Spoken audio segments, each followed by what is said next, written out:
Welcome to my YouTube channel आर्टिको में आप सभी का स्वागत है। आज हम बात करेंगे बीएफए एंट्रेंस एग्ज़ाम को लेके, जो इस बार एंट्रेंस एग्ज़ाम देने वाले हैं उसके लिए हम 30 क्वेश्चन आंसर लेके आए हैं इस वीडियो में। इस वीडियो के माध्यम से आप लोग अपना प्रैक्टिस जारी रखिए और भी आगे भी इस तरीके का बीएफए और एमएफए के एंट्रेंस से संबंधित जानकारी के लिए हमारे चैनल को ज़रूर सब्सक्राइब कीजिए। हम आपको आगे क्वेश्चन आंसर पे लिए चलते हैं। महाभारत के रचयिता कौन है? तो पहला ऑप्शन है महर्षि वाल्मीकि, दूसरा ऑप्शन है महर्षि वेदव्यास और तीसरा ऑप्शन है बाणभट्ट और चौथा कुंतक। तो इसका राइट आंसर है महर्षि वेदव्यास, जिन्होंने महाभारत की रचना की थी। उसके बाद हम आगे बढ़ते हैं, दूसरे क्वेश्चन पे चलते हैं। दूसरा प्रश्न है हमारा दूसरा प्रश्न है गीता गोविंद किसकी रचना है? तो पहला ऑप्शन है जयदेव, दूसरा सूरदास, तीसरा तुलसीदास और चौथा बिहारी। तो इसका राइट आंसर है जयदेव। गीता गोविंद की रचना जयदेव ने की थी। तो ये हमारा दूसरा प्रश्न समाप्त हुआ। तीसरे प्रश्न पे चलते हैं। उपयोगी कला किससे संबंधित है? तो पहला ऑप्शन है मूर्ति कला, दूसरा ऑप्शन है संगीत से, तीसरा है स्थापत्य से और चौथा आभूषण से। तो इसका राइट आंसर है ऑप्शन नंबर डी, आभूषण। उपयोगी कला है इसमें से आभूषण से संबंधित। फिर हम अगले प्रश्न पे चलते हैं। चौथा प्रश्न है कला सत्य की अनुकीर्ति है, यह कथन किसका है? तो पहला ऑप्शन है अरस्तु, दूसरा ऑप्शन प्लूटो और तीसरा सुकरात और चौथा टॉलस्टॉय। तो इसका राइट आंसर है प्लूटो, जिन्होंने कला सत्य की अनुकीर्ति कथन को बोला था। फिर हम पाँचवें प्रश्न पे चलते हैं। हमारा पाँचवा प्रश्न है काव्य कला के आधार क्या हैं? पहला रंग ब्रश, दूसरा स्वर और नाद, तीसरा ऑप्शन है शब्द और अर्थ और चौथा ऑप्शन है मेरा इनमें से कोई नहीं। तो इसका राइट आंसर है ऑप्शन नंबर 3, शब्द और अर्थ। तो काव्य कला का आधार क्या है? शब्द और अर्थ। फिर हम अगले क्वेश्चन पे चलते हैं। कौन सी रूपप्रद कला नहीं है? तो पहला ऑप्शन है मूर्ति कला, दूसरा ऑप्शन है चित्रकला और तीसरा ऑप्शन है हमारा संगीत कला, चौथा ऑप्शन है वास्तुकला। तो इसका राइट आंसर है संगीत कला। रूपप्रद कला कौन सी नहीं है? संगीत कला। उसके बाद हम अगले प्रश्न पे चलते हैं। कला किस भाषा का शब्द है? पहला ऑप्शन है अंग्रेजी, दूसरा संस्कृत, तीसरा फारसी और चौथा हिंदी। तो इसका राइट आंसर है option number B, option number B Sanskrit. कला किसकी भाषा है? संस्कृत शब्द की भाषा है। फिर हम अगले प्रश्न पे चलते हैं। कला शब्द का प्रयोग किया जाता है श्राव्य कला हेतु, दृश्य कला हेतु। उसके बाद हमारा अगला है दृश्य हेतु, ललित कला हेतु। तो इसका राइट आंसर है option number D. Option number में डी क्या है? ललित कला हेतु। कला शब्द का प्रयोग ललित कला किया जाता है। उसके बाद हम अगला प्रश्न पे चलते हैं। हीगल ने सर्वश्रेष्ठ कला किसको माना है? स्थापत्य कला, काव्य कला, संगीत कला और मूर्ति कला। तो इसका राइट आंसर है ऑप्शन नंबर बी, काव्य कला। हीगल ने सर्वश्रेष्ठ कला किसे कहा गया है? काव्य कला को कहा है। फिर हम अगले प्रश्न पे चलते हैं। प्रमाण क्या देता है? लंबाई, दूसरा ऑप्शन माप, तीसरा ऑप्शन वस्तु का ब्यौरा और चौथा सुनिश्चित। तो पहला इसका राइट आंसर है वस्तु का ब्यौरा, ऑप्शन नंबर 3 इसका राइट आंसर है। प्रमाण क्या देता है? वस्तु का ब्यौरा। तो फिर हम 11वें प्रश्न पे चलते हैं। रस का प्रमुख स्रोत है? पहला ऑप्शन है नाट्य, दूसरा ऑप्शन है सौंदर्य, तीसरा ऑप्शन है आनंद और चौथा ऑप्शन है विचार। तो इसका राइट आंसर है आनंद, ऑप्शन नंबर 3। तो हम फिर अगले प्रश्न पे चलते हैं। 12वां प्रश्न है हमारा वीर रस का स्थायी भाव है? पहला ऑप्शन है वीरता, दूसरा ऑप्शन क्रोध, तीसरा ऑप्शन प्रतिज्ञा और चौथा ऑप्शन है विरह। तो इसका राइट आंसर है पहला नंबर वीरता। वीर रस की अस्थायी भाव वीरता है। फिर हम अगले प्रश्न पे चलते हैं।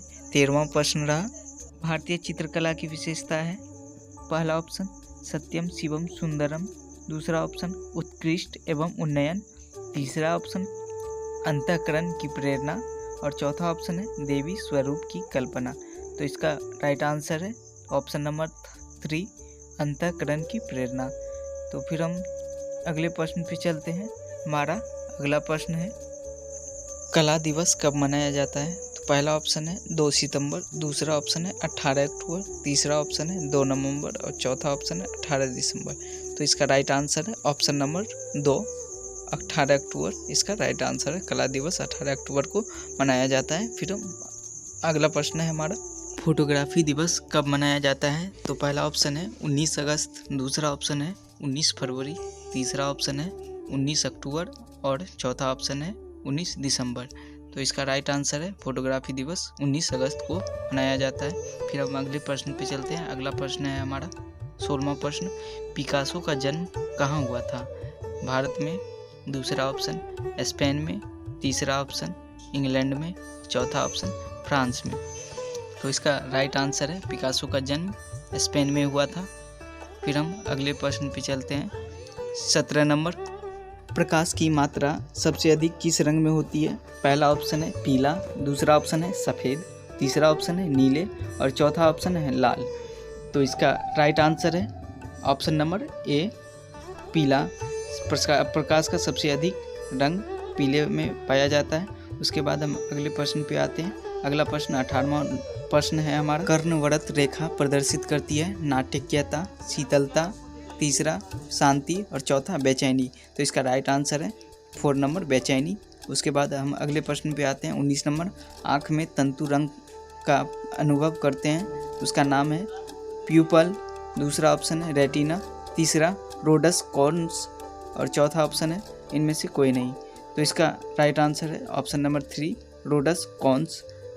तो फिर हम अगले प्रश्न पे चलते हैं। पदार्थ की मुख्य रंगतें हैं, पहला ऑप्शन पीला, दूसरा ऑप्शन नीला, तीसरा ऑप्शन लाल और चौथा ऑप्शन उपयुक्त तीनों। तो इसमें से इसका राइट आंसर है पीला, ए नंबर। उसके बाद हम अगले प्रश्न पे चलते हैं। किसी एक भारतीय सौंदर्य शास्त्री का नाम बताइए। तो पहला ऑप्शन है प्लूटो, दूसरा ऑप्शन अरस्तु, तीसरा क्रीटस और चौथा ऑप्शन है डॉक्टर राधा कृष्णन। तो इसका राइट आंसर है option number 4 doctor Radha Krishnan.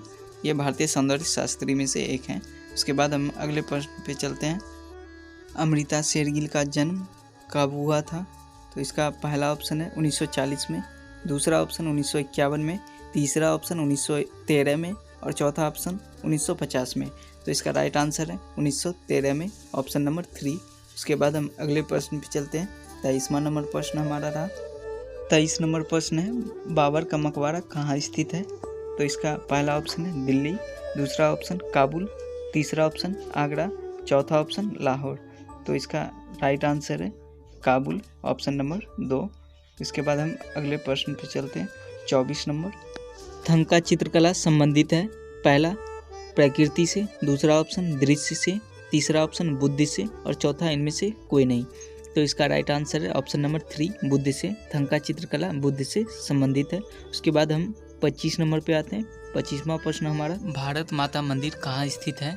तो इसका पहला ऑप्शन है दिल्ली, दूसरा ऑप्शन भोपाल, तीसरा ऑप्शन मुंबई और चौथा ऑप्शन वाराणसी। तो इसका राइट आंसर है वाराणसी, ऑप्शन नंबर 4।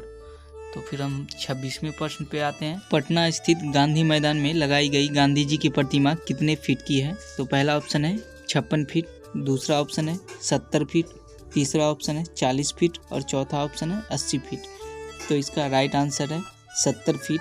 गांधी जी की प्रतिमा 70 फीट की लगाई गई है, वो भी कांस्य के धातु में इसका प्रतिमा बनाया गया है। तो मेरा अगला प्रश्न है, हुमायूं का मकबरा को किसने बनवाया? पहला ऑप्शन है अकबर ने, दूसरा स्वयं हुमायूं ने, तीसरा ऑप्शन है हुमायूं की विधवा पत्नी हाजी बेगम ने और चौथा ऑप्शन है हमारा उपयुक्त सभी। तो इसका राइट आंसर है हुमायूं की विधवा पत्नी हाजी बेगम ने इसके मकबरे को निर्माण करवाया था। राधा कृष्ण किस शैली के सर्वाधिक प्रिय विषय रहे हैं? तो पहला ऑप्शन है मुगल, दूसरा ऑप्शन है पहाड़ी, तीसरा ऑप्शन है कंपनी और चौथा ऑप्शन है आधुनिक। तो इसका राइट आंसर है ऑप्शन नंबर 2 पहाड़ी। फिर हम अगले प्रश्न 29 नंबर पे आते हैं। 29 नंबर प्रश्न है हमारा, जहांगीर को किस तरह की चित्र बनवाने में अधिक अभिरुचि थे? तो इसका पहला ऑप्शन है फूल पत्ती, दूसरा ऑप्शन है युद्ध, तीसरा ऑप्शन है पशु पक्षी और चौथा ऑप्शन है इनमें से कोई नहीं। तो इसका राइट आंसर है ऑप्शन नंबर 3 पशु पक्षी। जहांगीर को पशु पक्षी के चित्र बनवाने में बहुत ज़्यादा रुचि थी। उसके बाद हम लास्ट प्रश्न पे आते हैं। 30वां नंबर हमारा प्रश्न ये रहा, चित्रकला को समझने में सर्वाधिक कुशल था तो पहला ऑप्शन है जहांगीर, दूसरा ऑप्शन है शाहजहां, तीसरा ऑप्शन है अकबर, चौथा ऑप्शन है हुमायूं। तो इसका राइट आंसर है ऑप्शन नंबर ए जहांगीर। ये था बीएफए एंट्रेंस से संबंधित प्रश्न जो कि आपने वीडियो में देखा। और भी हमने बहुत सारे मॉडल सेट बनाए हैं बीएफए एंट्रेंस एग्जामिनेशन को लेके। नीचे दिए गए डिस्क्रिप्शन बॉक्स में उसका लिंक है, आप लोग ज़रूर देख लें सारे मॉडल सेट को, बहुत उपयोगी आप लोग के लिए रहेगी। और भी दूसरी बात, बीएफए, एमएफए और आर्ट कॉलेज से संबंधित कोई भी प्रश्न आपके मन में आता है तो कमेंट बॉक्स में आप ज़रूर कमेंट करें। कोई भी प्रश्न आपके मन में आता है तो ज़रूर पूछ लें। और वीडियो अच्छा लगे तो ज़रूर सब्सक्राइब कर दीजिए। धन्यवाद।